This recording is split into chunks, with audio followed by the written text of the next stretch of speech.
Soy Sofía Bennett, tengo 32 años, soy diseñadora gráfica en Denver, Colorado, y esta mañana me desperté con 29 llamadas perdidas de un número de Illinois. Me quedé mirando el teléfono tanto tiempo que el café se me enfrió en la mano porque, en el fondo, antes incluso de escuchar un solo mensaje de voz, ya sabía quién tenía que ser. Algunos recuerdos no se desvanecen con el tiempo. Esperan.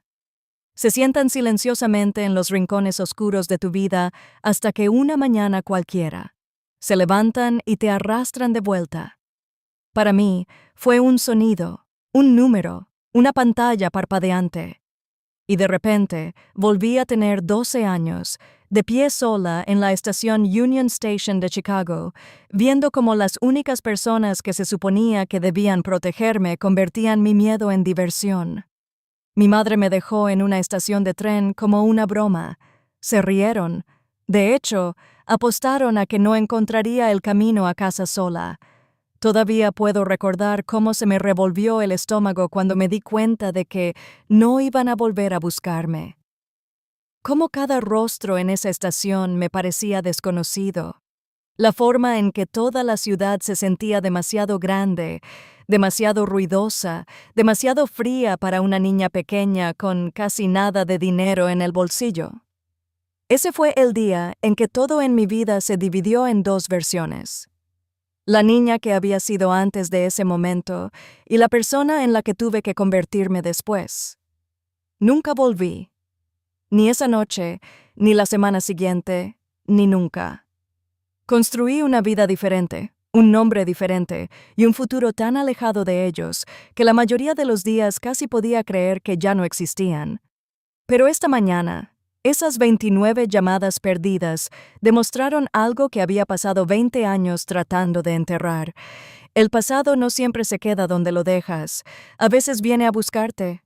Oye, ¿el clima donde estás se siente perfectamente en sintonía con tu estado de ánimo actual?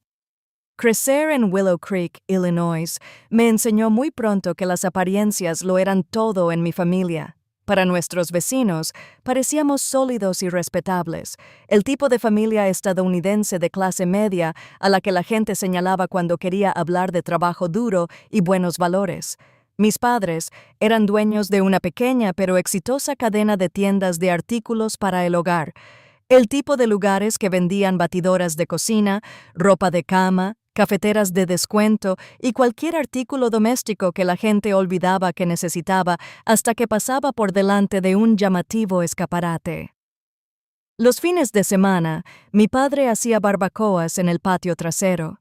Mi madre saludaba a la gente al otro lado de la valla, y todos actuábamos como si estuviéramos construyendo el tipo de vida que otras familias deberían admirar. Pero dentro de casa, el amor siempre estaba ligado al rendimiento, y la seguridad dependía de si mi madre estaba lo suficientemente aburrida como para inventarse otra lección. Le encantaba llamarlas lecciones. Esa era su palabra favorita. Si lloraba, era demasiado sensible. Si pedía ayuda, era inútil. Si olvidaba algo, necesitaba aprender responsabilidad.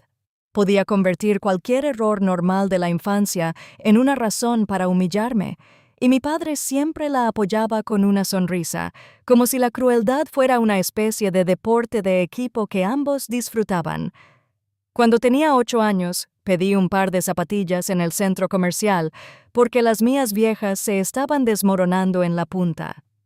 Mi madre me dijo que estaba actuando como una niña mimada, me llevó a rastras a un banco cerca del patio de comidas y me dijo que si quería vivir en el mundo real, podía empezar por sentarme allí sola y aprender que nadie me debía nada. Me dejaron allí durante casi 3 horas. Recuerdo mirar fijamente el puesto de pretzels, oliendo a canela y mantequilla, tratando de no llorar porque cada vez que lloraba parecía divertirlos. Cuando finalmente regresaron, mi padre se rió y le preguntó a mi madre si le debía $20 porque había adivinado que seguiría sentada en el mismo sitio. Cuando tenía 10 años, lloré después de un partido de fútbol juvenil porque un grupo de chicos de la escuela se había burlado de mí en el estacionamiento.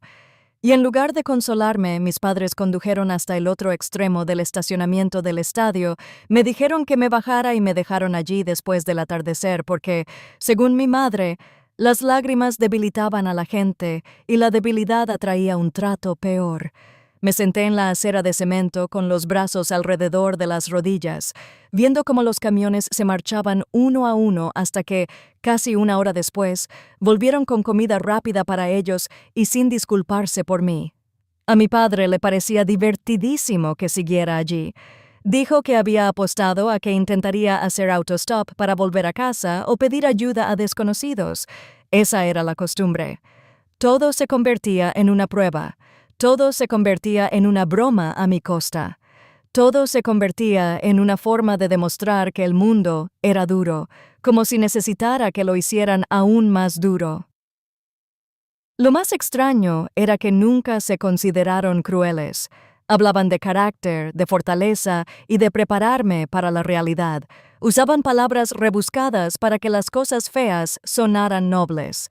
Si alguien les hubiera preguntado, habrían dicho que estaban criando a una hija independiente, pero no era la independencia lo que estaban construyendo. Era el miedo, la hipervigilancia, el silencio.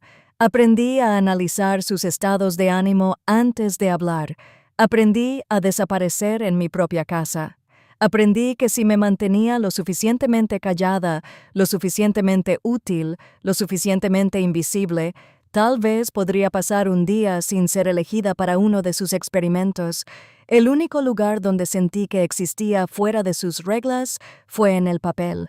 Dibujaba constantemente, dibujaba en el reverso de los recibos, en los márgenes de las tareas escolares, en cuadernos de dibujo baratos que compraba con el dinero que ganaba cuidando niños. Dibujaba habitaciones con puertas cerradas, ventanas de tren llenas de luz, mujeres de pie en la cima de las montañas sin nadie detrás. A los 12 años, no podría haberte explicado nada de eso. Pero ahora sé que estaba intentando escapar de mi propia vida a través del dibujo. Lo que colmó el vaso fue algo tan insignificante que la mayoría de los padres ni siquiera lo recordarían una semana después. Saqué un notable alto en arte, ni matemáticas ni ciencias, arte. La única asignatura que me hacía sentir viva.